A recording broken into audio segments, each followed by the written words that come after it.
अब oops start करने से पहले हमें पता होना चाहिए कि ऊप्स क्यों लाई गई, क्यों यूज की जा रही है। तो होता क्या है कि वेरिलॉग में ना स्ट्रक्चर्स नहीं होते सी की तरह। तो हमें हमारे पास ना सिर्फ बिट, एरेज, वेक्टर्स ये सभी होता है। तो उसका नुकसान क्या है? नुकसान ये है कि जब भी हमें कोई इंफॉर्मेशन सेंड करनी है बस ट्रांजैक्शन के थ्रू, तो वो हम हमें एरेज के साथ ही सेंड कर सकते हैं। हमें लिखने होंगे, एरेज लिखने होंगे, और एरेज के डेटा भी एरे के अंदर लिखना होगा, कमांड भी एरे के अंदर लिखनी होगी। तो वो सब सेंड करना पड़ेगा, हर एक चीज के लिए अलग सेपरेट एरे रिक्वायर्ड होगा। तो सपोज ये तो एक ट्रांजैक्शन की बात है, जब हम एन नंबर ऑफ ट्रांजैक्शंस करेंगे तो यही चीजें बहुत ज्यादा बढ़ जाएंगी। और ऐसा भी हो सकता है कि मतलब मान लीजिए अगर हमने ट्रांसमीटर साइड पे एरे लिखा और रिसीवर साइड पे एरे लिखा, क्या पता वो मैच ना करें, उसमें वही कनेक्टिविटी इश्यूज आ जाए।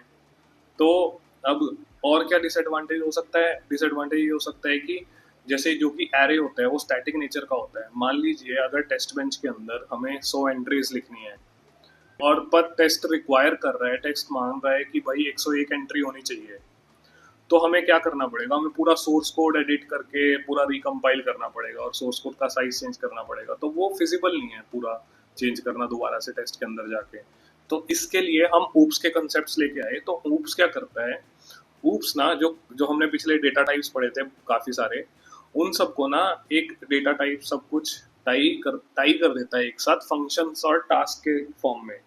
तो जब भी हम टास्क और फंक्शन को कॉल करेंगे तो वो बेसिकली क्या करेगा कि एक्शन परफॉर्म करेगा अपना जो भी रिक्वायर्ड होगा। तो उससे क्या होगा? हमारा कोड इजीली रीडेबल हो जाएगा।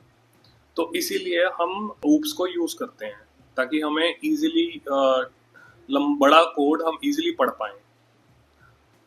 और क्या है, देखो, अब क्या है कि जो टेस्ट बेंच का गोल है हमारा, वो स्टिमुलस अप्लाई करना है ना, और फिर चेक करना कि इफ रिजल्ट इज करेक्ट और नॉट। और क्या होता है, डेटा जो है ना वो इन एंड आउट फ्लो करता है डिजाइन में, और वो ग्रुप टू ग्रुप होता है ट्रांजैक्शंस की फॉर्म में। तो इजीएस्ट वे क्या है? इजीएस्ट वे ये है कि टेस्ट बेंच को ऑर्गेनाइज करते हम ट्रांजैक्शंस की फॉर्म में। ट्रांजैक्शंस जैसे मान लीजिए कई सारा डेटा है। हाँ, अगर हम उस पूरे डेटा को एक साथ ग्रुप कर देते हैं और ट्रांजैक्शन की फॉर्म में भेज देते हैं, तो वो ज़्यादा सही रहेगा ना। तो और इसमें ट्रांजैक्शन जो होती है वो एक ऑब्जेक्ट होती है, ठीक है? तो transaction in OOP, transaction is object, that is the focus of the test bench. तो एक एग्जांपल बताता हूँ मैं आपको। जैसे कि हम कार के अंदर क्या करते हैं, स्टार्ट करते हैं कार को, आगे लेके जाते हैं, मोड़ते हैं, रोकते हैं, है ना। पुरानी कार में क्या होता था? पुरानी कार में ये होता था कि हमें पहले स्पार्क प्लग चेक करना पड़ता था, चोक देखना पड़ता था, है ना, फिर ट्रैक्शन वगैरह का भी ध्यान रखना पड़ता था। आजकल की नई कार्स में क्या हो रहा है? नई कार्स में हो रहा है कि भाई चाबी घुमाओ और चला दो, है ना। ट्रैक्शन भी खुद कंट्रोल कर लेगी, चोक वगैरह भी खुद देख लेगी वो। तो ये सब, ये मान लो ये सारा वेरीलॉग का था, ये सारा सिस्टम वेरीलॉग का हो गया। एकदम से माना मारा, मारी चाबी और चला ली। पुराने टेस्ट बेंचेस में हमें हर एक चीज के लिए अलग से ट्रांजैक्शन क्रिएट करनी पड़ती थी, उसको ट्रांसमिट करना पड़ता था, उसको रिसीव करना पड़ता था और रिपोर्ट बनानी पड़ती थी। बट ऊप्स क्या करती है? ऊप्स ना हमें इन सबको, टेस्ट बेंच को एक डिवाइड करने का मौका देती है कि पूरे टेस्ट बेंच को हमने डिवाइड कर लिया जनरेटर में, ड्राइवर में, मॉनिटर में, स्कोर बोर्ड में। तो इन सब की ना हर एक की अलग अलग क्लास लिख दी और ब्लॉक्स की फॉर्म में इनको बना लिया। हर एक का अलग अलग ब्लॉक बना लिया और ब्लॉक को कर दिया कनेक्ट। 4-5 ब्लॉक्स हो गए, इन सबको कनेक्ट करके एक ट्रांजैक्शन भेज दी। जैसे कि जनरेटर क्रिएट करेगा ट्रांजैक्शन को, ड्राइवर भेजेगा, मॉनिटर रिसीव करेगा और स्कोर बोर्ड चेक करेगा।